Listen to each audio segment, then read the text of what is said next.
I saw her on a TV show, and I had never seen her before, and I said, that's it. It all began with a girl he saw on television. I saw her, and I knew.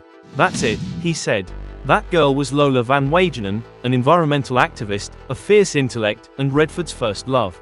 They met at the University of Utah in the late 1950s, drawn together by a shared passion for art, film, and nature.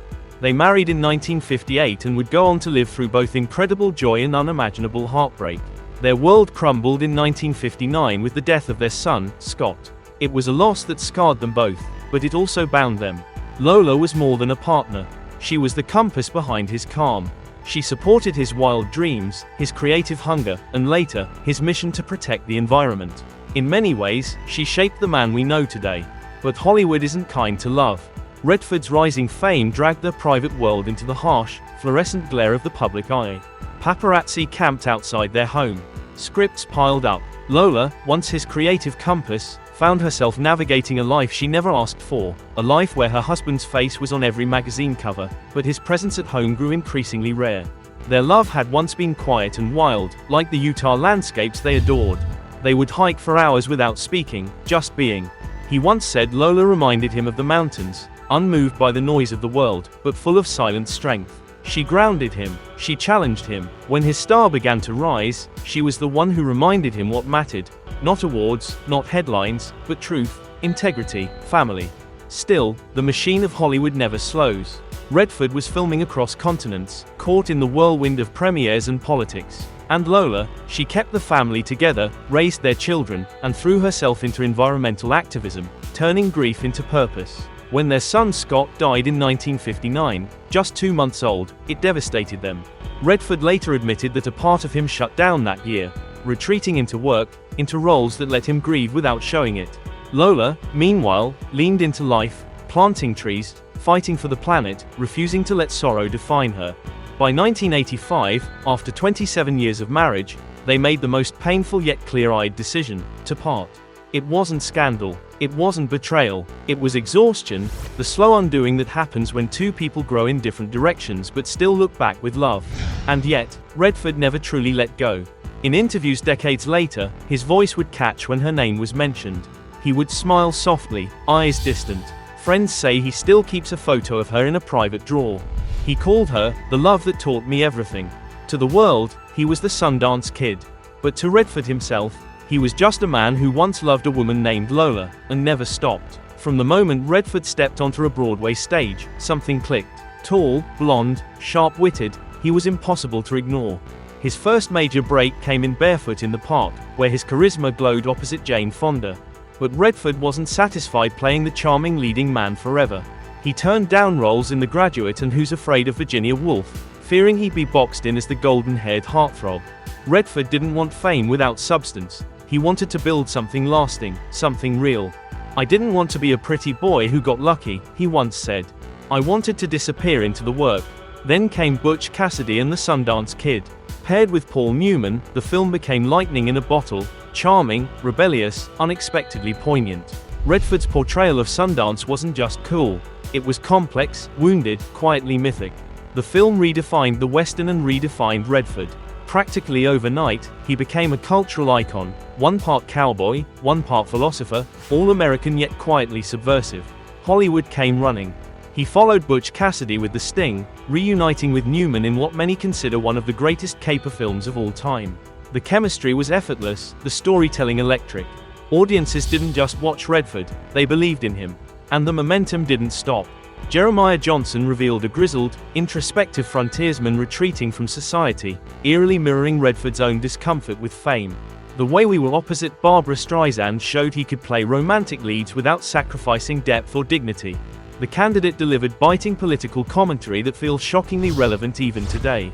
In it, Redford played a reluctant senator swept into the political machine, a performance so sharp, it blurred the line between actor and activist. Then came 3 Days of the Condor, a sleek, paranoid thriller that cemented Redford as the thinking man's movie star. By the time All the President's Men hit theaters in 1976, Redford wasn't just a box office draw, he was a barometer of American conscience. His portrayal of Bob Woodward wasn't flashy. It was restrained, intellectual, quietly relentless. He made journalism heroic. That decade, Redford didn't just dominate the screen, he changed what stardom could mean. He chose roles with weight, with consequence. He didn't chase fame, he used it. And in doing so, he became something rare, a movie star the public admired not just for how he looked, but for what he stood for. But the deeper truth, he wanted more. By the time he directed Ordinary People in 1980, Robert Redford had already earned his place on the Hollywood Mount Rushmore.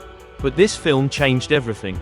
A quiet domestic drama about grief, guilt, and family unraveling beneath the surface, it wasn't the kind of project most actors would choose for their directorial debut. But Redford wasn't most actors. The film swept the Oscars, 4 wins, including Best Picture and Best Director for Redford. The Academy, long suspicious of actors turned directors, was flawed. So were critics. The New York Times called it painfully honest, sharply observed, and unexpectedly profound. What shocked people most was how restrained and empathetic Redford's direction was. There was no ego in the filmmaking, just precision, patience, and emotional truth. It wasn't flashy, but it was unforgettable.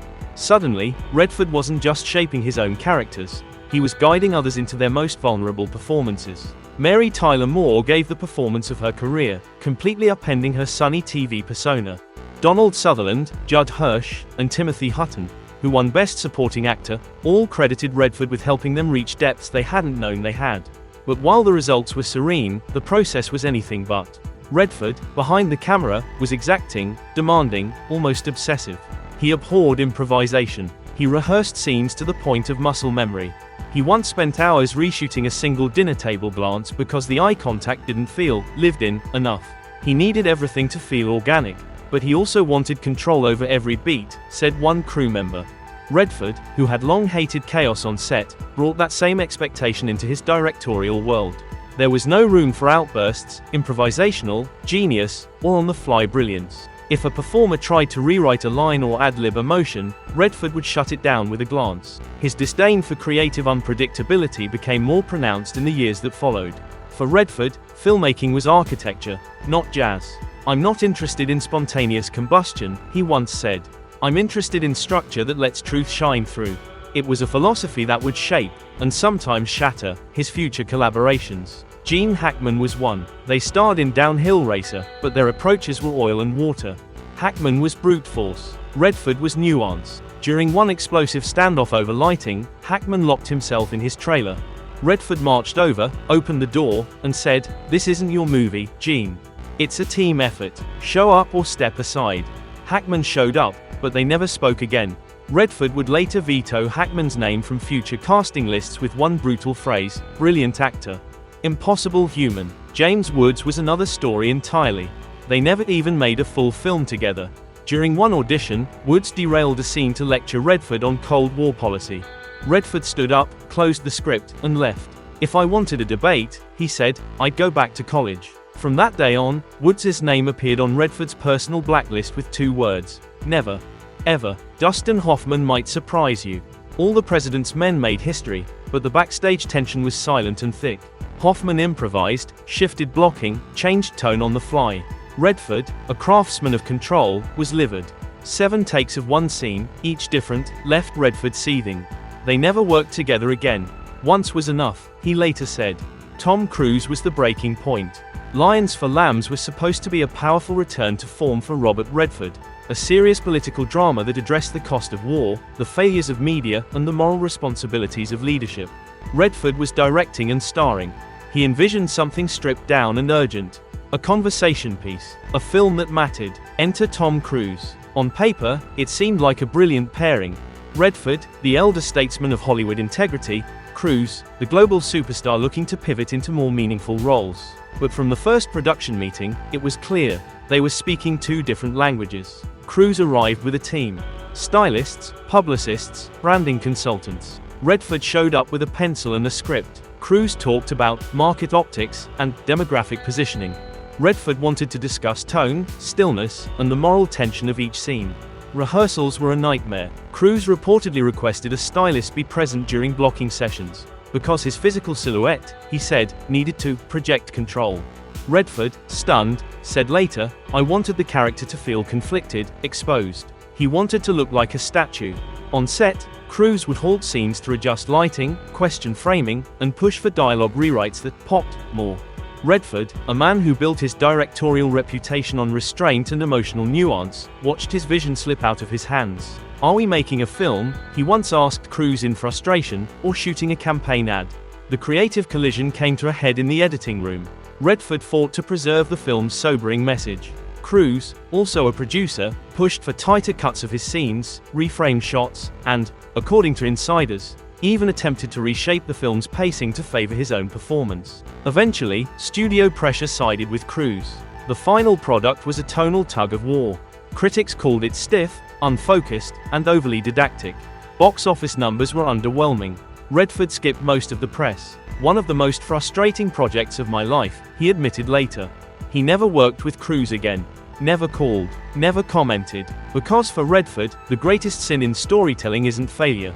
It's dishonesty. And with Lions for Lambs, he walked away knowing the truth had been drowned out by the echo of ego. Then there was Faye Dunaway. 3 Days of the Condor burned up the box office, but behind the scenes, it was Cold War.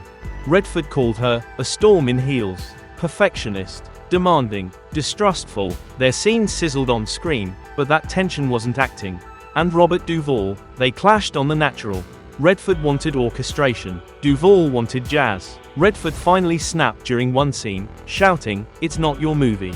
Duvall replied, "It's not anyone's until it's real." That was the end of that. But the deepest cut came from someone unexpected, Paul Newman. The world thought they were inseparable. Butch Cassidy, The Sting, they were the icons of a generation. But Redford later admitted, he was charming, but he always kept a distance. He played dumb sometimes, just to get away with more. On The Sting, Newman began wielding producer power. Suddenly, Redford wasn't a co-star, he was competition. "He stopped being my partner," Redford confided. "He started being my rival." The friendship didn't break, but it faded. No fights, no headlines, just a quiet erosion of trust. The world begged for another movie. It never came. Through it all, Redford never stopped pushing boundaries. He wasn't just an actor or director, he became a movement unto himself. Long before celebrity activism became a hashtag, Redford was putting his career, and money, on the line to support causes that most stars wouldn't dare touch. He didn't just want to make movies. He wanted to build a platform for voices the system ignored. In 1981, he founded the Sundance Institute, a non-profit dedicated to nurturing independent filmmakers. It was a radical act. Hollywood was fixated on blockbusters and big stars. Redford turned his attention to unknowns with bold ideas. He opened his mountain retreat in Utah to scrappy artists, unpolished scripts, and films that didn't fit the mainstream mold. Out of that came the Sundance Film Festival, now the largest and most influential independent film festival in the United States. It launched careers, from Quentin Tarantino, Reservoir Dogs, to Damien Chazelle, Whiplash. But more than that, it reshaped the entire ecosystem of cinema. It told the industry, stories don't need explosions, sequels, or $100 million budgets to matter. They just need truth. Redford used his spotlight to fight for things bigger than himself. A passionate environmentalist, he bought land in Utah not to develop it, but to preserve it. He helped establish the Redford Conservancy for Southern California Sustainability, and served as a trustee for the Natural Resources Defense Council. Long before climate change became mainstream news, Redford was sounding the alarm. He also took public stances on Native American rights, LGBTQ+ inclusion, and press freedom, not when it was safe or popular, but when it was necessary. During the Bush and Trump eras, he spoke out forcefully, writing op-eds and supporting progressive candidates. He even used his influence in film, producing The Motorcycle Diaries, The Conspirator, and All the President's Men Revisited, to reflect political urgency. "I've never seen myself as a celebrity," he once said. "Just a citizen with a platform, and a responsibility to use it." In an industry often driven by ego, Robert Redford built something enduring, a sanctuary for truth-tellers. And that legacy will outlive the fame. His films became statements: The Motorcycle Diaries, Quiz Show, The Conspirator. He dared to use Hollywood's biggest machine to challenge Hollywood itself. In All Is Lost, he performed solo at sea with almost no dialogue, and critics called it the performance of his life. Then came Captain America, The Winter Soldier, Truth, Pete's Dragon, and The Old Man and the Gun, a fitting farewell to the legend of Sundance. He announced retirement, then walked it back. Because men like Redford don't stop. They evolve. Redford once said, "Tell me what the goddamn story is. That's what counts." And now, finally, he's told us his. He loved. He lost. He soared. He broke. He stayed silent when it hurt, and spoke only when it mattered. He confessed that behind every success was a cost. Behind every smile, a scar. And behind every goodbye, was Lola. She never looked back, he said, and maybe that's why I never stopped looking for her in everything I did. We saw the legend. But now we understand the man. Robert Redford, icon, filmmaker, lover, and keeper of one final truth. Hollywood gave him everything, and almost took it all away. It made him a household name, a generational idol, a red carpet staple. But it also demanded sacrifices, of privacy, peace, and sometimes love. What it didn't take was his integrity. Through heartbreak, creative battles, and the slow erosion of friendships, Redford remained committed to something most in Hollywood quietly abandoned: authenticity. He didn't chase trends. He didn't sell out. Instead, he carved a path that blended art with activism, storytelling with social purpose. Every choice he made, whether behind the camera or in front of it, was a message. In his twilight years, Redford didn't vanish. He reinvented. He starred in minimalist masterpieces like All Is Lost, offered gravitas to blockbusters like Captain America, The Winter Soldier, and reunited with old co-stars in films like Our Souls at Night. Always evolving, always daring to say something real. His story isn't just about fame. It's about how to survive it with your soul intact. If you've made it this far, you're not just watching a documentary, you're witnessing a legacy. Not the legend in the tuxedo, not the name on the marquee. The real Redford, the shadows behind the sunshine. The man who loved deeply, lost quietly, and stood, unwavering, in the truth of his own story. And in a town built on illusion, he stayed real. Drop a comment below. What surprised you most about his story? The collaborations, the heartbreak, the quiet power of his integrity. Don't forget to like, share, and subscribe for more stories that Hollywood tried to bury, but we're here to unearth.